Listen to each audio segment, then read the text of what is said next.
Driver was arrested for drink driving. If you drink, don't drive. The latest scenic images from around the world. Prince Jewelry and Watch presents Earth Live. Every night at these times on Pearl. Prince Jewelry and Watch presents Earth Live.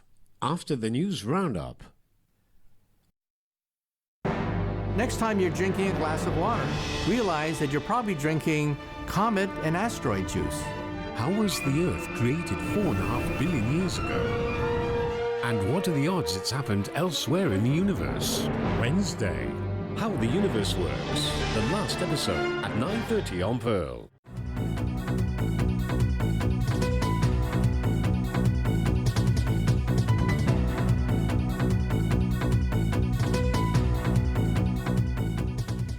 Welcome to World Market Update. Global equity markets rose and the US dollar strengthened against the yen on expectations the American Federal Reserve will reinforce its commitment this week to supporting the US economic recovery. Stocks on Wall Street and major European indices gained ground as investors wait the end of a two-day meeting of the US Central Bank on Wednesday, when investors hope to get a better idea on Fed policy from Chairman Ben Bernanke. And sentiment among US homebuilders surged in June, rising above a key milestone for the first time since the housing crisis 7 years ago. And to the charts now. The Dow Jones is trading up 164 points, the S&P 500 also up 17 points. The U.S. Treasury bond is priced at $91.68 and spot gold is at $1,382 per ounce. U.S. dollar cross rates, it's 94.99 yen to the U.S. dollar, 1.33 to the euro, and 1.57 to the pound sterling. In European markets, London FTSE is trading up 22 points. In Paris, the CAC up 58 points, and the Frankfurt DAX is up 87 points. And the news roundup is next. You're watching TVB Pearl. Up shortly, we hand you over to our news department for a summary of all the day's top stories in the News Roundup. In an ancient time, Earth was nearly destroyed by gods from the sky. Now, the signs have appeared again. Evil has returned, and only the chosen warrior can defeat it. The battle for our world has begun again. This week on Friday Attractions, Orient to Watch Company presents Dragon Ball Evolution at 8:30 on Pearl.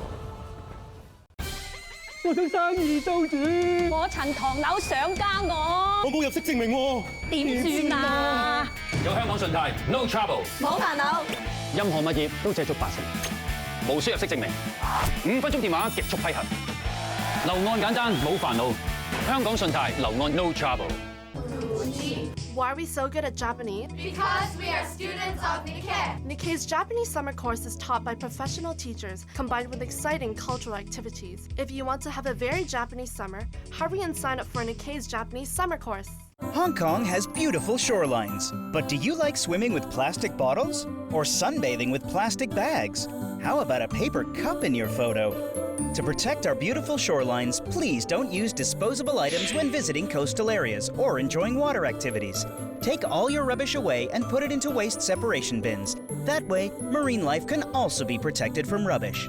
To enjoy our beautiful shorelines, we all need to work together and reduce our waste at source. NPYD! Nobody move! Get him, Sherlock! Look out! Rick teams up with a new partner. That was awesome. Do not use the word awesome.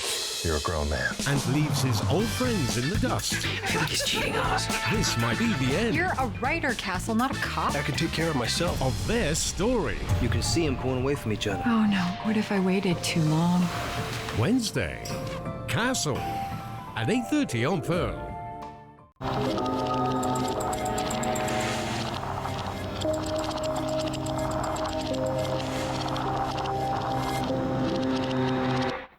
The time now is 11:44. The time check was brought to you by Chopin.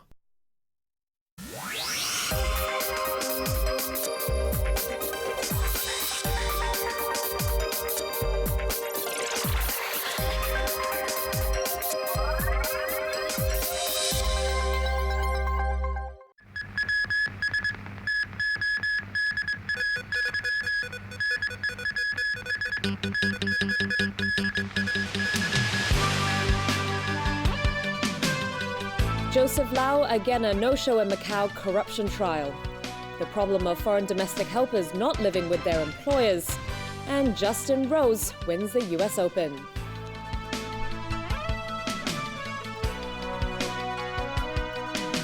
Good evening. Chinese Estates Holdings chairman Joseph Lau today failed to show up at a corruption trial in Macau for a fourth time. He's suspected of offering advantages to Macau's former Secretary for Transport and Public Works, Au Manlong. The court decided to hold a trial in absentia. As Jenny Lam reports, Lau's co-defendant, Stephen Low, did attend today's hearing. Joseph Lau, who claimed he could not attend the corruption trial in Macau for health reasons, made a public appearance in Wan Chai this afternoon. Lau's girlfriend, China Estates Holdings Executive Director Yvonne Lui, was present in the Macau hearing. Lau's lawyer submitted a statement asking that he be represented. The court accepted the request. The judge pointed out that a number of proposals have been put forward as to how they can check Lau's status of health, but Macau's health authorities refused to send a doctor to Hong Kong.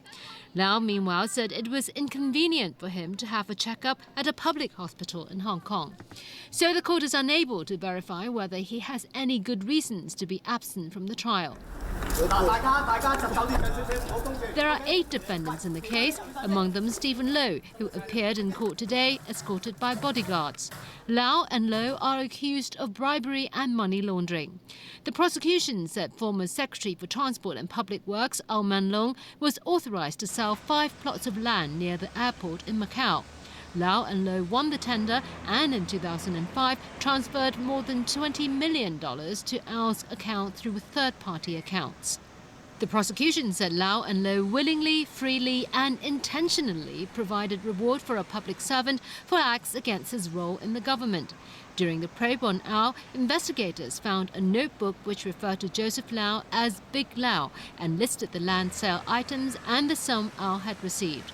The notebook also referred to Jones Lang LaSalle, on whose behalf Stephen Low submitted a tender. Joseph Lau's lawyer claimed his client had nothing to do with the airport land sales. The hearing continues. Jenny Lam, TVB News. Foreign domestic helpers are bound by law to live with their employers. But TVB News has found there are many who have taken the risk of committing criminal offences by living outside. Early in the morning, many Filipinas and Indonesians are spotted heading out of this village on the south side of Discovery Bay. They're going to work as domestic helpers for families living in the residential estates nearby.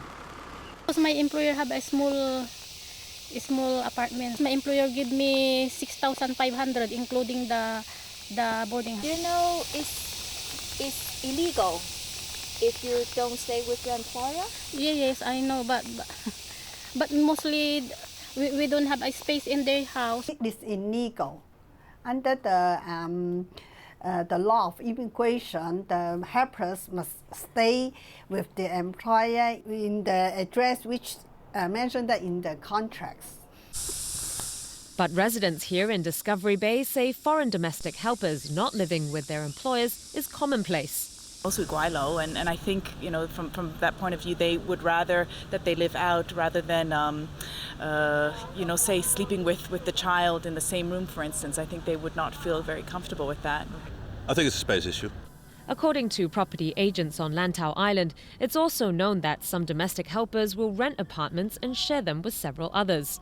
The helpers often have their own network to look for these places, but Liu said there are also sub-agents not licensed by the Philippine or Indonesian consulates who will do the arrangement. The Immigration Department said foreign domestic helpers are imported to fill the demand for stay-home helpers. If they're not staying in their employers' homes, then they may take away job opportunities for local domestic helpers. The maximum penalty for intentionally hiding or submitting false information is a fine of $150,000 and 14 years in jail. Those who aid and abet can also be prosecuted. China and the US aren't the only countries taking the heat over revelations of indiscriminate eavesdropping. In the latest information leaked by whistleblower Edward Snowden, Britain has some explaining to do as well. Hours before leaders of the Group of 8 countries begin a summit in Northern Ireland, the Guardian newspaper dropped a whopper that now has participants watching their backs. Evidence in the Snowden leaks maintains Britain intercepted phone calls and monitored computers used by officials taking part in 2 high-level finance meetings in London back in 2009. It alleges British intelligence agencies strategically set up internet cafes so they could read the emails of delegates from countries in the Group of 20. It stated the eavesdropping was sanctioned by the government of former Prime Minister Gordon Brown. Chinese dissident Chen Guangcheng, now in the United States as a visiting scholar at New York University, has accused the school of asking him to leave because of pressure from Beijing. NYU has denied the claim, stressing it had said before Chen's arrival in May last year that his fellowship would last up to a year and end sometime this summer. In a statement, Chen thanked NYU for its hospitality and good support, but accused it of giving in to the Communist Party of China. He said as early as last August and September, Beijing had already begun applying unrelenting pressure on NYU, and the university was already starting to discuss his departure. NYU has been building a campus in Shanghai and received final approval from Chinese authorities last autumn to begin construction and student recruitment. Chen says the Chinese government wants to make him so busy trying to earn a living that he doesn't have time for human rights advocacy. Violent protests continued in Turkey for an 18th straight day. Yesterday, hundreds of thousands gathered in Istanbul in a show of support for the Turkish Prime Minister. Meanwhile, 2 big union federations in the country are staging a one-day nationwide strike today. Alan Bookneer reports. Prime Minister Recep Tayyip Erdogan told the sea of flag-waving supporters that the more than 2 weeks of demonstrations have been manipulated by terrorists. He also dismissed allegations that he was behaving like a dictator. Geçit vermeyeceğiz. He defended the actions of police, who regularly use tear gas and water cannon to disperse anti-government crowds. Just kilometers away, police set up roadblocks and cordoned off streets to prevent the protesters from converging on Gezi Park near Istanbul's Taksim Square. That's where a small-scale environmental protest broken up on May 31st quickly spread into a much larger movement of people who accuse Erdogan of increasingly autocratic leadership and of trying to impose his conservative Muslim views on the entire population. The demonstrating carried on into the night in cities across Turkey. In Ankara, police once again used tear gas and water cannon to disperse the crowds. Meanwhile, 2 Turkish union federations that represent hundreds of thousands of workers called for a 24-hour strike today. 3 other groups representing doctors, engineers, and dentists have also joined in. They say all work, other than emergencies, will stop. Alan Bookneer, TVB News. Iran's newly elected president has pledged to follow a path of moderation and promised greater openness over his country's nuclear program. But in his first post-election press conference, Hassan Rouhani sided with the Islamic establishment that refuses to consider halting uranium enrichment. Regarding ties with the US, he said both countries should look to the future. Still, Rouhani made clear one-on-one talks are only possible if Washington promises not to interfere in Iranian affairs. Back locally, a senior public doctor was today sentenced to 9 months in jail for using patients' names to prepare false consultation bookings and then making up the prescriptions and stealing the drugs. Jenny Lamb reports. 56-year-old Dr. Sham Wai Man faced 22 charges, including fraud, use of computer with dishonest intent and theft at Fanling Magistracy. He worked at a hospital authority family clinic in Fanling. Between 2006 and 2010, he used patients' names to make up 12 consultation bookings, and between 2003 and